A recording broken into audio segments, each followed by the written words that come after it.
હરિઓમ, જય સચ્ચિદાનંદ। આજે આપણે આ યુટ્યુબ ચેનલના માધ્યમથી જાણીશું કે ભરૂચમાં સ્થિત ઓમકારેશ્વર મહાદેવ મંદિર વિશે। તો આ મંદિર ક્યાં આવ્યું છે? આ મંદિર આવ્યું છે બોરભાઠા બેટ, ગોલ્ડન બ્રિજની નજીક જે બોરભાઠા બેટ છે તેનામાં બોરભાઠા બેટમાં ઓમ તપોવન આશ્રમ છે। ઓમ તપોવન આશ્રમ 2008માં સ્થાપના થઈ હતી અને આ આશ્રમનો મુખ્ય હેતુ ધ્યાનનો છે। તો અહીંયા આગળ મંદિરની સ્થાપના કરવામાં આવી બે કોરોના સમય જે હતો, બે ગાળો એની વચ્ચેના સમય દરમિયાન। તો શા માટે મંદિરની સ્થાપના કરવામાં આવી?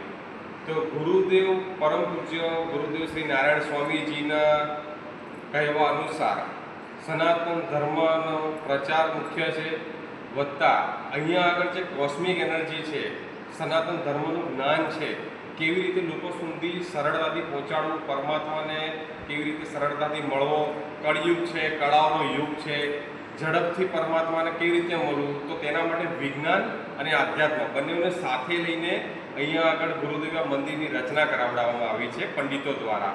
તો કેવી રચના છે આવો આપણે હું તમને સમજાવું। છે ઓમકારેશ્વર મહાદેવ, જે 3 ફૂટ જેટલી મોટી શિવલિંગ છે અને શિવલિંગમાં કુદરતી રીતે અત્યારે સૂર્યદેવનો અભિષેક થઈ રહ્યો છે। જે આપ જોઈ રહ્યા છો, ઉપર આકાશમાંથી સીધો જ સૂર્યદેવજી ગર્ભગૃહમાં પ્રવેશી અને સ્વયં શિવજીને સૂર્યતિલક કરી રહ્યા છે અને માં પાર્વતીમાં પણ બિરાજમાન છે।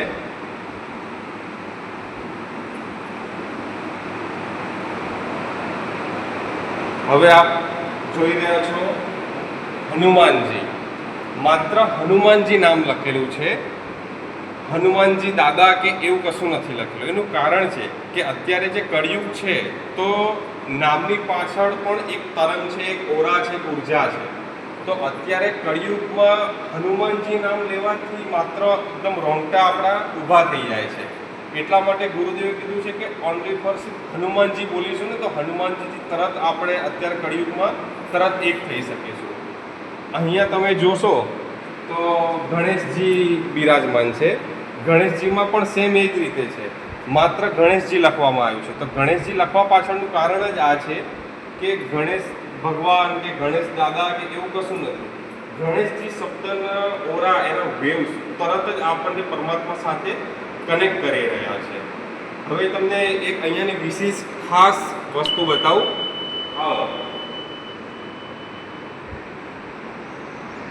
આ છે ઓમકારેશ્વર મહાદેવની માહિતી।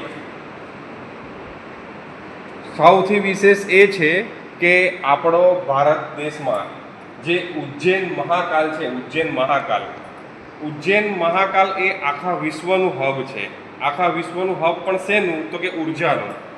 હવે ઉજ્જૈન મહાકાલેશ્વરથી 12 જ્યોતિર્લિંગની જે ડિસ્ટન્સ છે ને, એ અનાદિકાળ પહેલાં ઋષિમુનિઓએ હજારો વર્ષ પહેલાં જે આ રચના કરી છે મંદિરની, બહુ જ સમજી વિચારીને કરેલી છે। ઉજ્જૈન મહાકાલેશ્વર આખા બ્રહ્માંડનું સેન્ટર છે। તો ઉજ્જૈન મહાકાલેશ્વરથી જે 12 જ્યોતિર્લિંગ છે ને, તો એનું ડિસ્ટન્સ કંઈક અનુરૂપ છે કે કેવી રીતે? તો Omkareshwar Madhya Pradesh 111 kilometre, Trimbakesh Maharashtra 555 kilometre, Dhrishneshwar Maharashtra 555 kilometre, Bhimashankar Maharashtra 666 kilometre, Somnath Gujarat 777 kilometre, Kedarnath Uttaranchal 888 kilometre, Kashi Vishwanath Uttar Pradesh 999 kilometre, Vaidyanath Jharkhand 1000 kilometre, Mallikarjun Andhra Pradesh 1000 kilometre, Rameshwar Tamil Nadu 2000 kilometre. તો આ છે ઉજ્જૈનનું જે ઓમકારેશ્વર મંદિર છે, ત્યાંથી બધા જ 12 જ્યોતિર્લિંગની ડિસ્ટન્સ। પણ ખાસ વિશેષ ભરૂચમાં આવેલું જે ઓમકારેશ્વર મંદિર છે, જે આપણે અત્યારે જ્યાં આપણે ઊભા છીએ, કુદરતી રીતે ઉજ્જૈન મહાકાલેશ્વરથી ઓમકારેશ્વર ભરૂચ ગુજરાતનું મંદિર 444 કિલોમીટરે આવેલું છે। આ મંદિર આપણને કુદરતી રીતે એક અલૌકિક ઉર્જા પ્રાપ્ત કરે છે। અહીંયા આવનારાઓને એક અનેરો આનંદ થાય છે, અંદરથી એક પોઝિટિવ વાઇબ્સ આવે છે અને ગુરુદેવનું અને ઘણા બધા સાયન્ટિસ્ટોએ બધા રિસર્ચ કરેલો છે કે જે ઉજ્જૈન મહાકાલેશ્વર છે એ બ્લેક હોલના જેમ બધી જ નેગેટિવિટીને પોતાની અંદર સમાવે છે। જ્યારે ભરૂચમાં આવેલું ઓમકારેશ્વર મંદિર, જેમાં અત્યારે આપણે ઊભા છીએ, અંદરથી જે શિવલિંગ છે પોતાની અંદરથી વ્હાઇટ પ્રકાશ બહાર નીકાળી રહ્યું છે.